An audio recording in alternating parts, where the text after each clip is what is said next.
जिसके घर में हर महीने की पूर्णिमा को खीर बनती हो। ध्यान दीजिएगा, बहुत सुंदर संवाद चल रहा है, बहुत ध्यान देने वाली बात है। प्रत्येक महीने की पूर्णिमा को जिसके घर में दूध की सामग्री बनती हो, दूध की सामग्री तैयार होती हो, खीर प्रसाद तैयार होता हो, उसके घर में कभी क्लेश नहीं हो सकता। चाहे सास बहू एक दूसरे के सामने वो कहे ना, वो सांप और नेवले की लड़ाई क्यों ना, फिर भी शांति हो जाती है।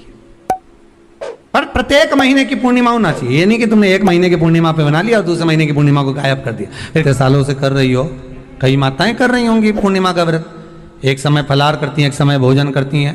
भोजन में खीर का होना जरूरी होता है पूर्णिमा के व्रत में, दूध की सामग्री होना जरूरी होती है पूर्णिमा के व्रत में। 12 महीने की पूर्णिमा करो, मना नहीं है। और पूर्णिमा उठाने का भी समय होता है चैत्री। चैत्र के महीने की जो पूर्णिमा होती है, चैत्री पूर्णिमा पहली पूर्णिमा मानी जाती है, इसलिए चैत्री पूर्णिमा को सिद्ध पूर्णिमा कहते हैं, कार्य सिद्धात्री पूर्णिमा कहते हैं,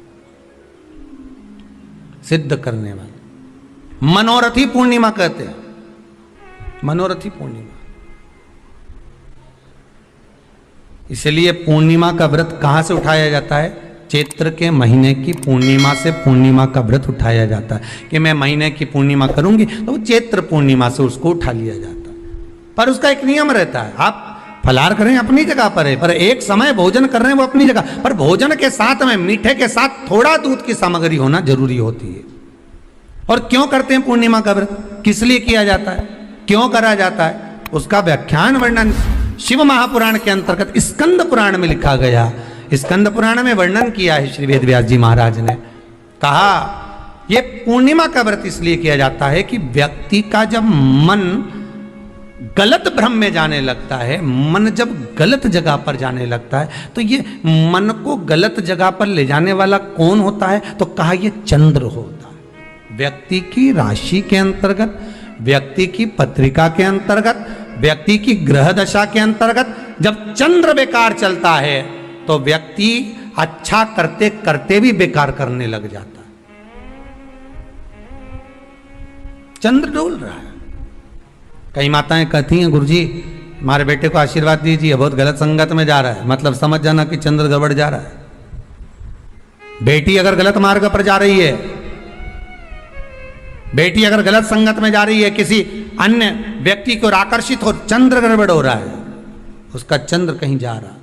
कोई पुरुष, कोई लड़का कोई गलत मार्ग पर जा रहा है, चंद्र गड़बड़ हो रहा है।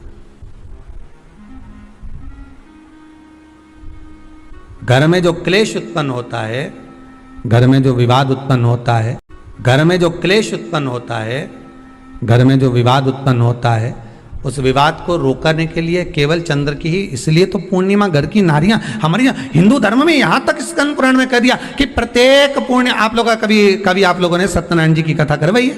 जितने लोग आस्था चैनल पर कथा सुन रहे हैं, जितने लोग फेसबुक यूट्यूब पर कथा सुन रहे हैं, यूट्यूब पर कथा का श्रवण कर रहे हैं, उनने कभी सत्यनारायण की कथा करवाई होगी। तो उसमें लिखा है हर कार्तिक, हर पूर्णिमा को, हर संक्रांति को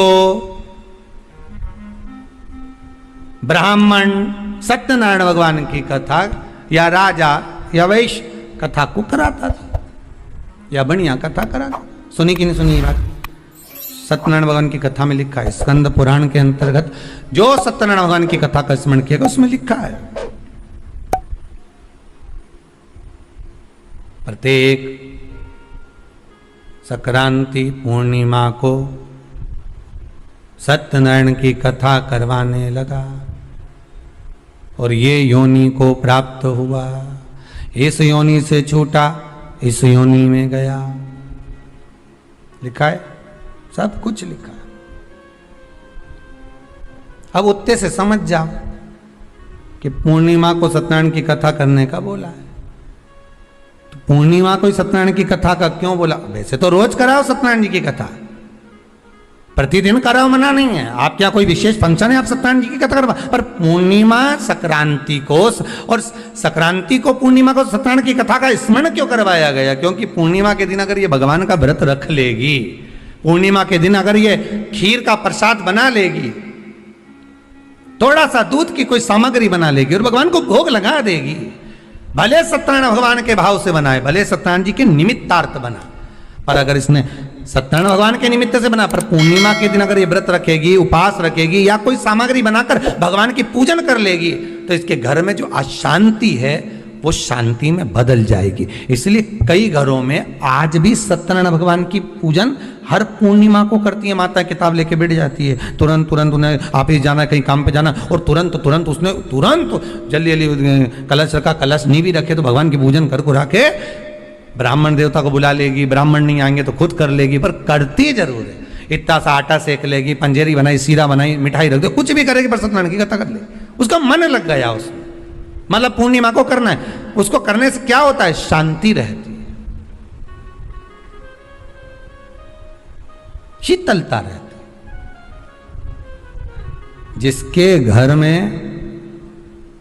हर महीने की पूर्णिमा को खीर बनती हो, ध्यान दीजिएगा, बहुत सुंदर संवाद चल रहा है, बहुत ध्यान देने वाली बात है।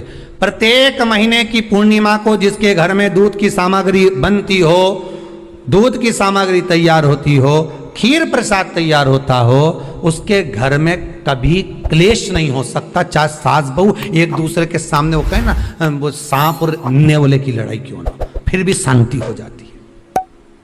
पर प्रत्येक महीने की पूर्णिमा होना चाहिए। ये नहीं कि तुमने एक महीने की पूर्णिमा पे बना लिया और दूसरे महीने की पूर्णिमा को गायब कर दिया। फिर किसी ने कह दिया आज चूरमा तो बन रहा है, दाल बाटी तो बन रही है चूरमे के साथ में, लड्डू बन रहे हैं, तो काय को खीर बना रही हो, तो तुमने अब वो खीर प्रसाद। तो भगवान थोड़ी ना कहेगा कि तू मेरे पास में आए तो मेरे चरण की रज लेकर जा, भगवान थोड़ी ना कहेगा कि मेरे पास में आकर तू ये लेकर जा। भगवान तो कहेगा मेरे पास में आया है, मांगना कुछ मत, बस मुझे जो स्नान कराया है मेरा चरणोदक लेकर जा, छीट दे पूरे घर में, संपदा भरना मेरा काम है। जहां मेरी चरण की रज पहुंच गई वहां संपदा स्वतः पहुंचती है, मैं वहां पहुंच जाता हूं, तो चरणों तक ले जा। पर लोग ले जाते हैं, पूजन करते, कलश भी उंडेलते, जल भी चढ़ाते, पर आते समय खाली लेकर आ जाते। भगवान को इतना बुरा लगता, मेरे दरवाजे से खाली जाए मुझे कितना बुरा लगेगा, जो आए वो भर कर जाए, भले 2 बूंद लेकर आओ, पर उसमें चरणों तक थोड़ा सा लेकर अवश्य आए। ने भी सुना होगा, घर की जो माताएं होती हैं, कभी भी घर का रसोई घर का बर्तन जिसमें सब्जी बनाई है, 50 लोग अगर जिमने आ रहे हैं और कह दिया आज का निमंत्रण है, 50 लोगों का पार्टी है, ये है वो है, सुहागिल है या ब्राह्मण भोज है, तो वो जो खीर का पात्र होगा, जो बर्तन होगा, जो सब्जी का पात्र होगा, माँ उसको खाली जल्दी नहीं करती है। भले उसमें सब्जी थोड़ी ना थोड़ी पड़ी रहने देगी, जब तक सब जिम कर नहीं चले जाएंगे तब तक उसमें पटक कर रखेगी। क्यों? क्योंकि उसमें उसकी बरकत है। उसी तरह जल चढ़ाने के बाद हम जब लेकर आते हैं पात्र के अंदर, ये उसमें उसकी बरकत है। गर्ग संहिता में दूसरी चीज कही, उसको भी समझ लीजिए। गर्ग संहिता में कहा गया, जब आप घर से जल लेकर जाते हो भरकर, तो ये सृष्टि की जितनी नदियां हैं, पृथ्वी पर जितनी नदियां विद्यमान हैं, जितने तालाब, जितने सरोवर, जितने कुंड, जितने विराजमान हैं, उन सारे तीर्थों का जल जब आप घर से लेकर निकलते हो तो वो तीर्थ का संपूर्ण जल आपके कलश में आ जाता है।